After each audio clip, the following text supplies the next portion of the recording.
আসসালামু আলাইকুম viewers, Mir study হাউসে আপনাদের স্বাগতম। ভিউয়ার্স, আপনারা যারা এনটিআরসি এর মাধ্যমে বেসরকারি স্কুল ও কলেজে শিক্ষক হতে যাচ্ছেন, তাদের জন্য কিছু সতর্কবার্তা। আপনারা যারা পঞ্চম গণবিজ্ঞপ্তিতে স্কুল কলেজ চয়েস দিবেন, চয়েস দেওয়ার আগে অবশ্যই এই বিষয়গুলো মাথায় রাখবেন। প্রথমত, আপনারা অবগত রয়েছেন যে বেসরকারি স্কুল কলেজের কিন্তু পোস্টিং সিস্টেম চালু নেই। এক্ষেত্রে আপনার স্কুল কলেজ চয়েস দেওয়ার ক্ষেত্রে অবশ্যই নিজের উপজেলা এবং জেলা শহরে দেওয়ার চেষ্টা করবেন। কারণ আপনার পোস্টিং যদি অন্য কোনো জেলায় হয়, আপনি নিজের জেলা বাদে যদি দূরে কোথাও পোস্টিং দেন চাকরি হওয়ার জন্য, সেক্ষেত্রে কিন্তু আপনি ঝামেলায় পড়ে যাবেন। আপনার ফ্যামিলি থেকে অনেক দূরে থাকতে হবে। বিশেষ করে মেয়েদের ক্ষেত্রে যেটা হয়, আমরা অনেক দেখেছি যে পোস্টিং এর জন্য এখন অনেকে কান্নাকাটি করতেছে। ফ্যামিলি অসুস্থ কিন্তু পোস্টিং এ আসতে পারতেছে না। কারণ চালু নেই, সিস্টেম চালু নেই। এই ক্ষেত্রে আপনারা বেতন সম্পর্কে অবগত রয়েছেন যে বেসরকারি স্কুল গুলোতে বেতন কিন্তু খুবই কম। ১১তম গ্রেডে ১ম এ যোগদান করবেন যারা বিএড ছাড়া।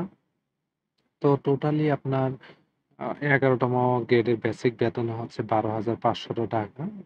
সাথে বাসা ভাড়া ও চিকিৎসা ভাতা। চিকিৎসা ভাতা ৳৫০০, বাসা ভাড়া ৳১,০০০। এই টোটাল দেখা যাবে যে ৳১৪,০০০ র মতো চাকরির শুরুতে পাবেন। এই টাকা দিয়ে যদি আপনি বাহিরে অন্য কোনো ডিস্ট্রিক্টে যদি আপনি থাকতে যান, তাহলে থাকা খাওয়ার যে টাকাটা যাবে, সেটা আপনি এই বেতনের টাকা দিয়ে কাভার করতে পারবেন না। বাসায় কি টাকা দিবেন বা বাসায় ফ্যামিলিকে কি সাপোর্ট করবেন? সেই ক্ষেত্রে অবশ্যই আপনি আপনার বাড়ির কাছকার স্কুল কলেজগুলোতে চয়েস দিবেন। যাতে আপনি নিজের বাসা থেকে স্কুল করতে পারেন। যাতে আপনার বাসা ভাড়া না লাগে, খাওয়া খরচ যেটা নিজের সিম্পল ভাবে জীবনযাপন করতে পারেন। প্লাস এই চাকরির পাশাপাশি আপনি ফ্রি টাইমে অন্য কিছু করতে পারেন। আর আপনারা নিশ্চয়ই দেখেছেন যে বিগত কয়েক বছর যাবৎ অনেকেই চাকরি হওয়ার জন্য বাংলাদেশের এক প্রান্ত থেকে অন্য প্রান্ত, এক জেলায় অন্য বিভাগে পর্যন্ত দূর-দূরান্তে চয়েস দিয়ে চাকরিও হয়েছে তাদের। কিন্তু তারা এখন কিন্তু কান্নাকাটি করতেছে। অনেকে যাদের বয়স ছিল সরকারি চাকরি, তারা অনেকে অন্য জায়গায় পরীক্ষা দিয়ে চলে গিয়েছেন। আর যারা যাইতে পারেন নাই, তারা তো পোস্টিং এ আসতে পারতেছেন না। অনেকে ফ্যামিলিও শিফট করতে পারতেছেন না। বাসায় বাবা-মা অসুস্থ। কি করবেন?